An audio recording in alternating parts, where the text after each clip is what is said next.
ಸೌಜನ್ಯಳ ಪ್ರಕರಣದಲ್ಲಿ ಯಮುನಾ ಸಾಫಲ್ಯ ಮತ್ತು ನಾರಾಯಣ ಸಾಫಲ್ಯ ಜೋಡಿ ಕೊಲೆಯ ಪ್ರಕರಣದಲ್ಲಿ ಆಮೂಲಾಗ್ರವಾದ ತನಿಖೆ ನಡೆಯಲಿ. ಇಲ್ಲಿ ನನ್ನ ಆದಿಯಾಗಿ ತನಿಖೆಗಳಿಗೆ ನಾವು ಒಪ್ಪಿಸ್ಕೊಳ್ತಾ ಇದ್ದೇವೆ. ಅದರ ಜೊತೆಯಲ್ಲಿ ಯಾರು ಹೋರಾಟ ಮಾಡ್ತಿದ್ದಾರೋ ಅವರುಗಳ ತನಿಖೆಯೂ ನಡೆಯಲಿ. ಇಲ್ಲಿ ಎಲ್ಲೋ ಸೂಟ್ ಕೇಸು ವ್ಯವಹಾರ ಅಂತಾರೆ, ಇಲ್ಲಿ ಎಲ್ಲೋ ಹಣಕಾಸು ಹರಿದಾಡಿದೆ ಅಂತಾರೆ, ಇಲ್ಲಿ ಯಾವುದೋ ಒಳಮರ್ಮಗಳಿದ್ದಾವೆ ಅಂತಂತಾರೆ, ಇಲ್ಲಿ ಯಾವುದೋ ರಾಜಕೀಯ ಹಿತಾಸಕ್ತಿಗಳಿದ್ದಾವೆ, ಇಲ್ಲಿ ಯಾವುದೋ ಒಂದು ವ್ಯವಸ್ಥೆಯನ್ನು ಬುಡಮೇಲು ಮಾಡುವಂತಹ ಒಂದು ಹುನ್ನಾರಗಳಿದ್ದಾವೆ ಅಂತ ಹೇಳ್ತಾರಲ್ಲ. ಎಲ್ಲವನ್ನೂ ಕೂಡ ಅಲುಗಾಡಿಸಿ ನೋಡುವಂಥದ್ದು, ಜರಡಿ ಹಿಡಿಯುವಂಥದ್ದು, ತನಿಖೆ ಮಾಡುವಂಥದ್ದು ಮಾಡಲಿ. ಆ ಹೀನಾಯ ವ್ಯಕ್ತಿ ಈ ದೇಶದಲ್ಲಿ ಎಲ್ಲಾದರೂ ಅಡಗಿರಲಿ, ಆತ ಕಟಕಟೆಗೆ ಬರಲೇಬೇಕು ಅಂತ ನಾನು ಆಗ್ರಹಿಸ್ತೇನೆ ಅಂತ ಹೇಳಿದರೆ ನಿಮ್ಮ ಜೊತೆಯಲ್ಲಿ ಎಲ್ಲರೂ ನಿಲ್ತಾಯಿದ್ರು. ನೀವು ಇಷ್ಟು ನಲುಗಬೇಕಾದಂತಹ, ಇಷ್ಟು ಕುಗ್ಗುವಂತಹ ಪ್ರಶ್ನೆಯೇ ಬರ್ತಿರಲಿಲ್ಲ.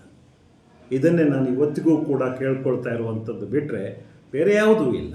ಇಲ್ಲಿ ವೈಯಕ್ತಿಕವಾಗಿ ಒಡನಾಡಿ ಸೌಜನ್ಯಳ ಪ್ರಕರಣದಲ್ಲಿ ನಮ್ಮ ಒಂದು ಇನ್ವಾಲ್ವ್ಮೆಂಟ್ ಏನಿದೆ ಅದರ ಬಗ್ಗೆ ತನಿಖೆ ಮಾಡೋದಾದರೆ ನಾವು ಮುಂದೆ ಬಂದಿದ್ದೇವೆ.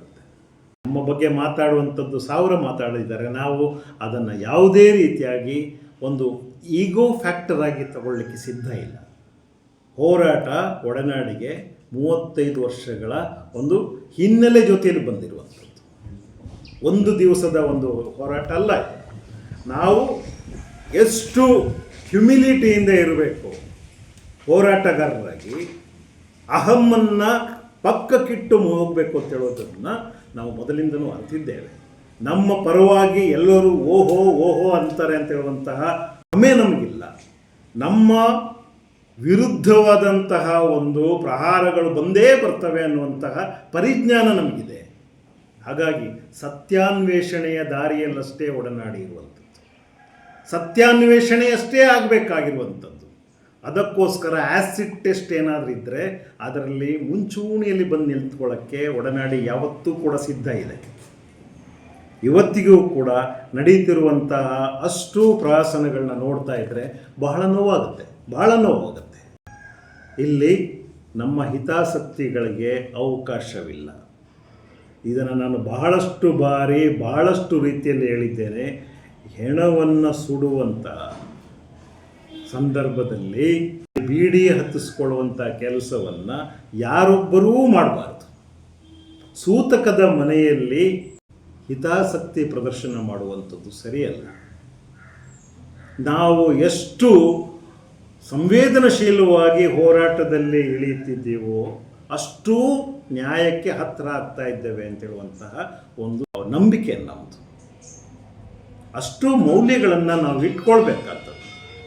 ಜೊತೆಯಲ್ಲಿ ನೊಂದಂಥವ್ರನ್ನ ನಾವು ಅರ್ಥ ಮಾಡಿಕೊಳ್ಳುವುದಕ್ಕೋಸ್ಕರ ನೊಂದವರ ಸಾಲಿನಲ್ಲಿ ನಾವು ನಿಂತು ನೋಡಬೇಕಾಗ್ತದೆ. ಅಂದರೆ ಒಬ್ಬ ವ್ಯಕ್ತಿಯ ನೋವನ್ನು ಅನುಭವಿಸಬೇಕಾ, ಅದಕ್ಕೆ ನಾವು ಹೇಳುವಂಥದ್ದು ಅನುಭೂತಿ.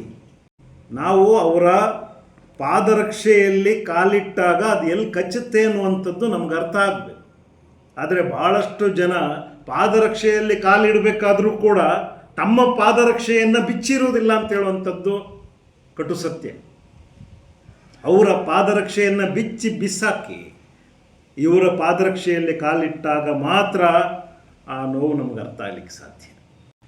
ಹಾಗಾಗಿ ಇವತ್ತು ಯಾರನ್ನೋ ಮುಂಚೂಣಿಯಲ್ಲಿ ನಿಲ್ಲಿಸುವಂಥ ಕೆಲಸಗಳನ್ನು ನಾವು ಮಾಡಿಕೊಡ್ತೀವಿ. ಇಲ್ಲೇ ನಾನೊಂದು ಪ್ರಶ್ನೆ ಕೇಳ್ತೀನಿ. ಯೂಟ್ಯೂಬರ್ಗಳ ಪಾತ್ರ ಸೌಜನ್ಯ ಪ್ರಕರಣ ಜೀವಂತವಾಗಿಡೋದ್ರಲ್ಲಿ ಇತ್ತು. ಈಗ